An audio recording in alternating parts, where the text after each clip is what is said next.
Few और सम के दरमियान क्या फ़र्क है? दोनों का लफ्ज़ी मतलब तो हम यही लेते हैं कि कुछ कुछ चीज़ों का होना या कुछ लोगों का होना, कुछ भी किसी भी एलिमेंट की क्वांटिटी को शो करना, लेकिन इसके इस्तेमाल में फ़र्क है, सेंस में फ़र्क है, उसको डिफ़ाइन करूँगा। और अगर आपको मेरे पढ़ाने का तरीका पसंद आए तो आप मुझसे ऑनलाइन इंग्लिश लैंग्वेज कोर्स कर सकते हैं।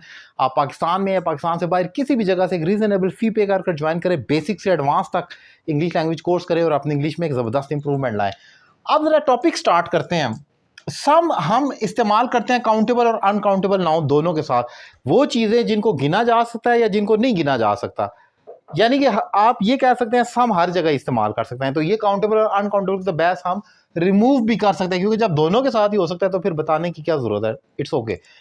अब जरा आगे जो इंपॉर्टेंट पॉइंट है टेक्निकल, वो ये है कि आमतौर पर देखा ये जाता है सम का मतलब तो है कुछ, लेकिन ये इस्तेमाल तब किया जाता है जब कोई चीज या कोई फिक्रा जिसका कुछ होना पॉजिटिव एलिमेंट के तौर पर लिया जाए, एक मस्बत चीज के तौर पर लिया जाए। कोई भी फिक्रा जहां पर कुछ तो वो चीज है लेकिन उसका होना अच्छी बात है। For example, some boys had done their work before time, कुछ लड़के वक्त से पहले ही काम कर चुके थे।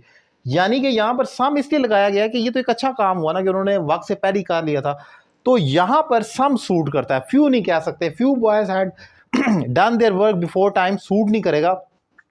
उसकी रीजन ये है कि फ्यू आमतौर पर मतलब सेम है कि कुछ ही है, लेकिन फ्यू नेगेटिव सेंस में लिया जाता है। कोई चीज जो कम हुई है लेकिन उसका नेगेटिव है, वो बुरी चीज है, उसका काम नहीं होना चाहिए था उसको। मे बी एक और एग्जांपल देखें, some people are really honest, कुछ लोग बहुत ईमानदार होते हैं। अब ये भी पॉजिटिव चीज है, अच्छी बात है अगर होते हैं, तो इसलिए उनकी तादाद को शो करने के लिए हमने सम लगाया। अच्छा, सम मैंने अगेन बताया कि सम वाटर भी हो सकता है। आप उसको कह सकते हैं कि अनकाउंटेबल नाउन के साथ भी सम आ सकता है। तो आप सम को काउंटेबल और अनकाउंटेबल दोनों सेंस में रख सकते हैं, इसकी ये बहस तो है कोई नहीं। फ्यू पर जब हम जाते हैं तो फ्यू में मैंने आपको जैसे कि पहले ही कहा कि नेगेटिव आमतौर पर देखना है। कोई फिक्रा जहां पर कुछ कहा जाए और वो नेगेटिव हो, जैसे फ्यू गर्ल्स आर लेजी, कुछ लड़कियां सुस्त होती हैं, तो यहां पर ऑब्वियसली ये एक नेगेटिव एस्पेक्ट है, एक नेगेटिव क्वालिटी है या नेगेटिव फिक्रा है। इसमें हमने देख रहे हैं एक्शन जो है पॉजिटिव नहीं है, तो हम वहां पर फ्यू का वर्ड इस्तेमाल करेंगे जिसका मतलब है कुछ। इसकी एक उर्दू अगर आप गूगल ट्रांसलेटर या आगे पीछे देखें तो मुतद्दिद भी कहा जाता है, जैसे सेवरल है वैसे ही फ्यू भी है। इसी तरीके से जैसे फ्यू स्टूडेंट्स हैव फेल्ड, कुछ स्टूडेंट्स जो है वो फेल हो गए हैं, तो वहां पर ऑब्वियसली अब ये भी एक नेगेटिव एक्शन है जो नहीं होना चाहिए था, लेकिन वो फेल हो गया, तो वहां पर मैं फ्यू स्टूडेंट्स कहूंगा क्योंकि वो नेगेटिव है, तो इसलिए फ्यू। मैं सम स्टूडेंट्स हैव फेल्ड कहूं तो ये इतना एग्जैक्ट सेंस नहीं देता। तो आपने बस याद ये रखना है कि सम पॉजिटिव सेंस के लिए इस्तेमाल करें और फ्यू नेगेटिव के लिए, सिंपल इज दैट।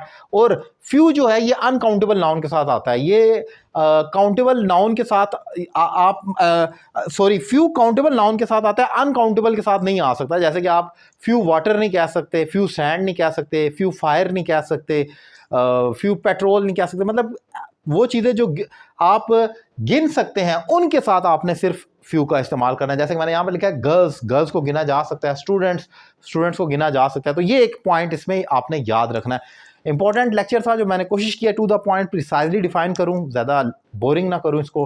उम्मीद करता हूँ लेक्चर आपको पसंद आएगा। अपनी राय का इजहार करें, व्हाट्सएप नंबर आपके सामने मौजूद है, ऑनलाइन क्लासेस के लिए रब्ता कर सकते हैं। Thank you very much.